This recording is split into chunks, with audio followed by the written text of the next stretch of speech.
my name is Kelly, and I live in an apartment in Maryland with my husband and my dog Sylvie, who you might see from time to time in my videos. I'm also an indoor hydroponic gardener, so I have two 3-tier raised gardens and a small personal garden, which is like their tabletop version. So I wanted to do this video today as a follow-up to my previous videos that I've posted, the most recent ones, where I was really struggling with a pH issue in my one garden and what I am 99% sure is a nutrient issue in my other garden. So just a little backstory, I've been doing hydroponics for over 2 years now. So I feel like I have a lot of experience under my belt, but I'm still considering myself a novice because there's a lot of things that I still need to learn. And this, again, was another time for me to learn something. So kind of in a nutshell, what happened, and I'll give you guys a quick tour because I have cleaned the two gardens since. They look about the same. I had to pull some stuff, but I wanted to go over what I figured out is the problem for my gardens. And hopefully this information will help if somebody else is also facing these problems. So in my one garden, which I call my sprout garden, which I have non-flowering plants except for beans, I was having a major pH issue. Everything else was fine. So nutrient-wise, I think we were good. I was around like the 1.80 C electrical conductivity, which is about where you want to be for like leafy greens like lettuces. You don't want to be too high. You can get nutrient burn and stuff like that. But the pH was super low. Like I've never had a nutrient mix. I've used Rise liquid nutrients for that first year, and then I switched to their trial dry nutrients. And now I'm on their nutrients that you actually purchase, which are also dry. And I never had this pH issue really, where I was getting my pH down to a 4. I'll put up on the screen at some point some pH ranges that show you obviously the optimal range, which is about 5.5 to 6.5, and then how plants absorb nutrients in those ranges. I'll also put up a picture at some point in this video of how your plants can tell you what the nutrient deficiency or issue is by looking at either leaves, roots, mostly leaves, sometimes fruits, things like that. Okay, so the sprout garden was a pH issue. And I didn't even add any pH down. I did it at the very beginning. And then I clean my water about every 4 to 5 weeks. And when I was testing it over the last 3 weeks, the pH was 4 to 4.5. It got lower and lower every time. I tried diluting it by adding tap, but I have to keep adding nutrients when I do that because then my EC would drop. So no good solution. I obviously changed the water and now we're good. I'm around a 6 now, and that's good. And I got some pH up just in case this keeps happening. So that's the first garden. And then the second garden was, I think, a nutrient issue. So I'll put up some pictures of my pepper leaves that I have completely annihilated this plant. Half the leaves had to be thrown in the garbage. I have a bacterial leaf spot. There's like, peppers can also get fungal infections on their leaves. So I wasn't sure what it was. So I was being really careful. So I pretty much chopped all the leaves off. So I'll show you some pictures of those. And then I retook the picture of the leaves from the garbage can. So that's why it looks funny. So that's that one. The other tomato on the bottom, I'm going to show you guys really fast. You've seen it before. This Dora tomato, heartbreaker. Dora, I'm going to try this again once I figure out this nutrient issue because although a lot of people are having the same issue with this plant, so I don't think it's me, but we'll see. And then my other tomatoes. The main thing I started noticing was my leaves were curling. It was growing like probably 4 times more leaves than fruit and flowers. And I'm like, what is happening? This tomato that I'm growing, I've grown for the last year and I've had endless success with it. And then all of a sudden, the last 4 weeks, since I started using the nutrients, been having some problems. So I'm going to show you guys the plants and also talk about how I think I'm going to be fixing these issues, which I will talk about at the end of this video. Okay, so just to show you guys the nutrients really quick before we do a quick tour of the gardens, I'm using Rise's nutrients. I was a trialer for them and I used their dry nutrients before and I really liked them. I thought they did a pretty good job. I didn't have to add anything extra. The plants were growing really well. Again, I'll show you guys some pictures, especially of my previous tomatoes. So right now I'm using Sprout, and they also have a Blossom version. So obviously Sprout would be for like leafy greens, Blossom would be for flowering and fruiting plants.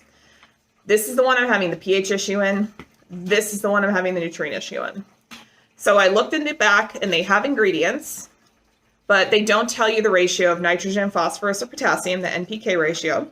I also have no idea what the concentration is of the micronutrients like magnesium, calcium, zinc, etc.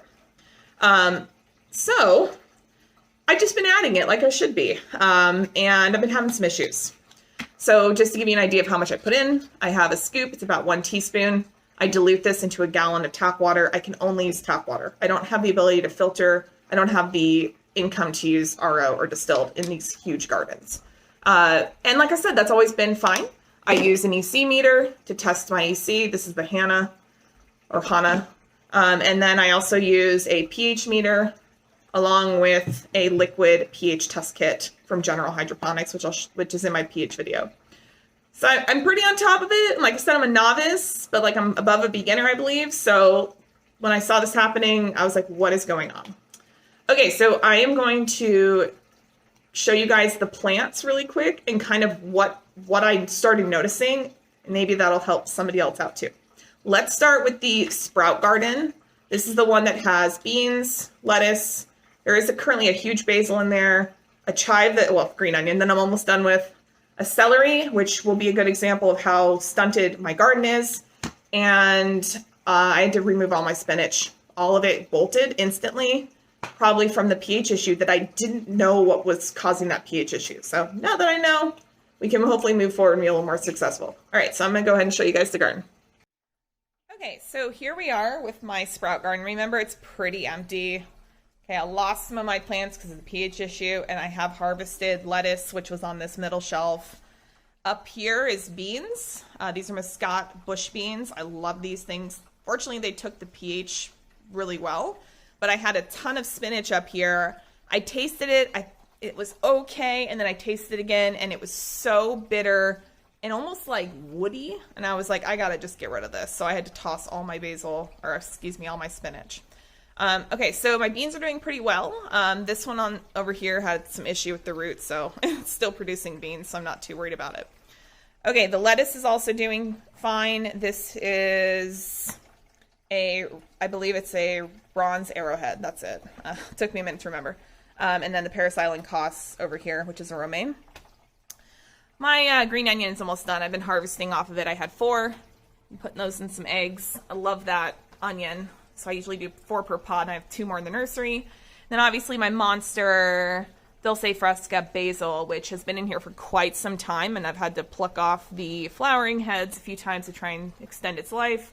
This thing also took the pH change well. This did not. So this is my celery, and it usually gets huge, but in the center, I am concerned that something is happening here, like some sort of flower bolt happening. Which doesn't normally happen with celery like this, but I've never seen that. But the fact it's pretty much stopped growing and that's in the middle, I'm not sure what's going on. So the main issue here was, like I said, it was pH, and I have since understood what's wrong. I do use pH down and pH. I just bought some pH up from General Hydroponics. That's all in my pH video. You can check it out there.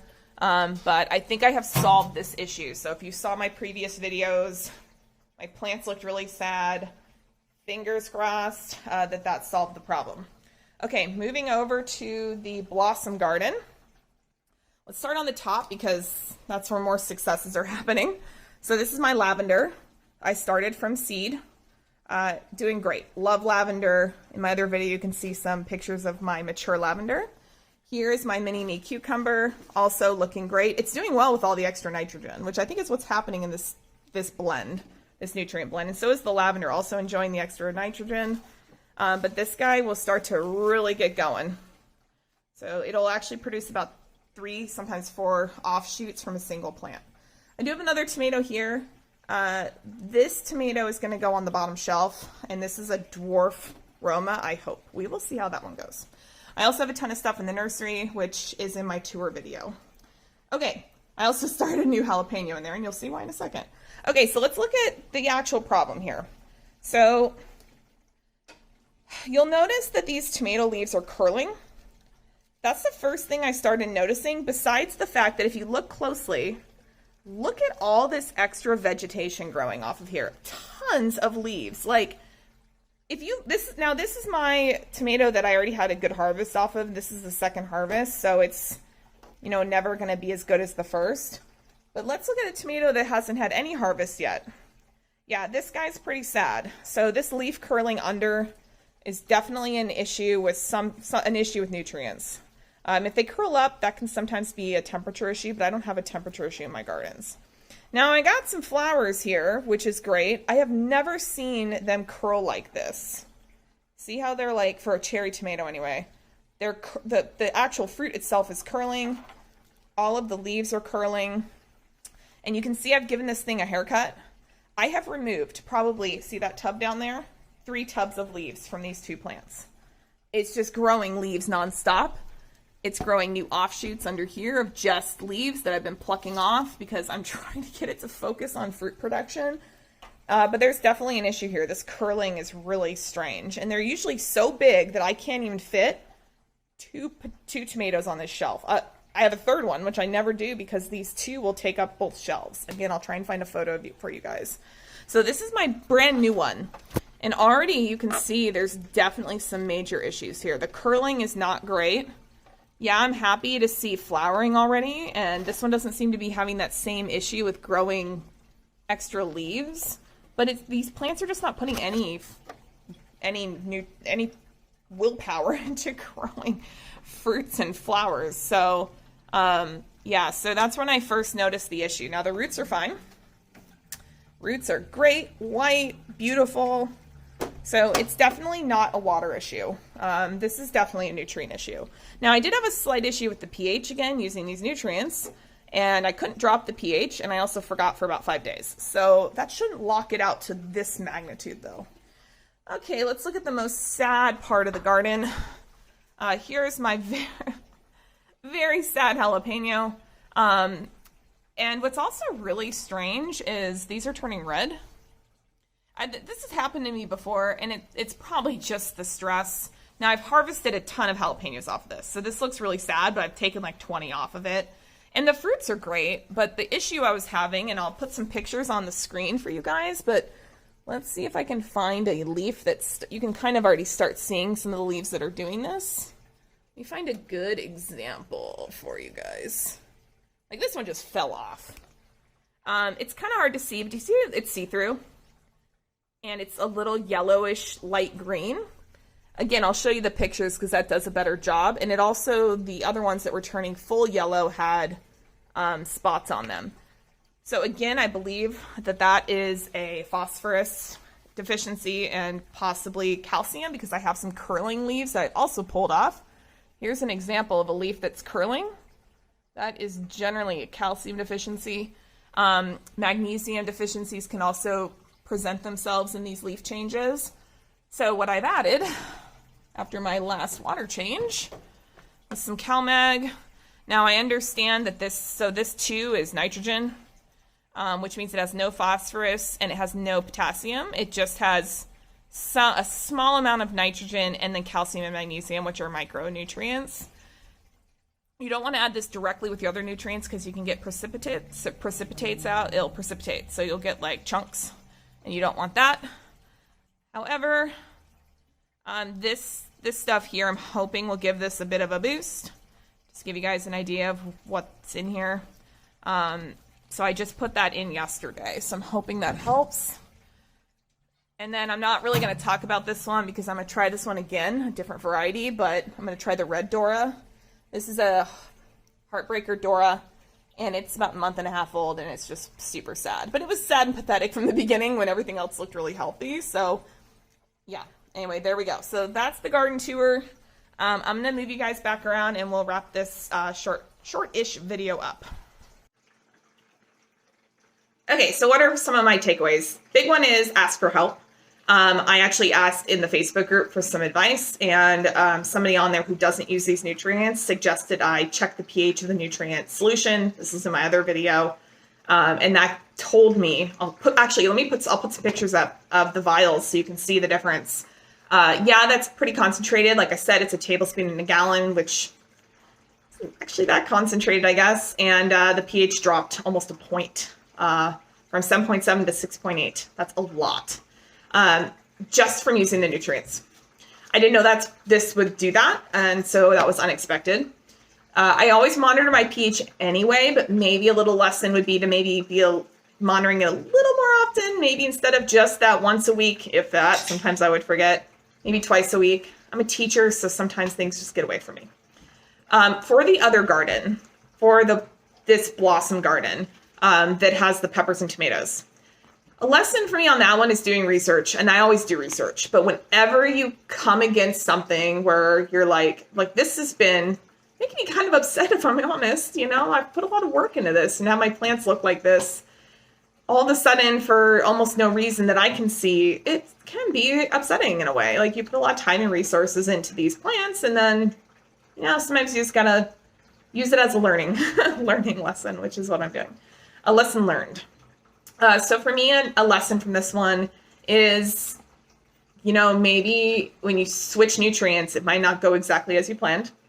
To do some research, and also to see if there are better solutions out there, especially if you have these problems. Oh, and a really big lesson for anybody is look at your plants. If something seems off, it's probably, well, there's probably something off. So when I started noticing that just tons of leaves and the curling, I was like, what is happening here? And that's just too much nitrogen, and also deficiencies in other areas. So the plant is just pumping out new leaf growth, has tons of nitrogen, and so I'm wondering, because I don't know the NPK ratio on this, I'm almost wondering if I need to add, well, my problem is I don't want to add too much of this because I'm going to have even more nitrogen. And yes, I change my water every 4-ish weeks. So yeah, I might have a little bit of extra nitrogen buildup, but it shouldn't be so much to have this result. But my phosphorus and potassium is too low if I'm having issues like that. So I just wanted to share this video with everybody, especially if you watched my previous videos, just because I have been trying to troubleshoot this over the last few days, and I think I finally have the solution. I am going to be getting a different nutrient than these. Sorry, but maybe it's my tap water. Maybe it's how this stuff is interacting with my tap water. I don't know. So I'm going to try a new nutrient. Sylvie's here. We can say hi to her really quick. I'm going to try a new nutrient. I also, like I said, have the CalMag still, which is nice. I have that on hand. And I also got a nutrient that's specific phosphorus, potassium, that I'm actually going to try adding to this just to see if I can, you know, keep using these till they're gone. And then I might switch to a different nutrient. So stay tuned. Okay, let's see if we can see Sylvie really quick. There she is. And she's looking out the window at something. So, Sylvie, good girl. I have you guys on the front camera, so it's a little hard to see. There she is. Good girl. Okay. There's my sweet girl. All right, and with that, we are going to sign off. Thank you so much, you guys, for visiting. I hope that you enjoyed the videos. If you have any questions or comments, please leave them below. And subscribe if you're feeling like you like the videos and you want to see more. Anyway, so that's it. Thank you so much, everybody. Bye.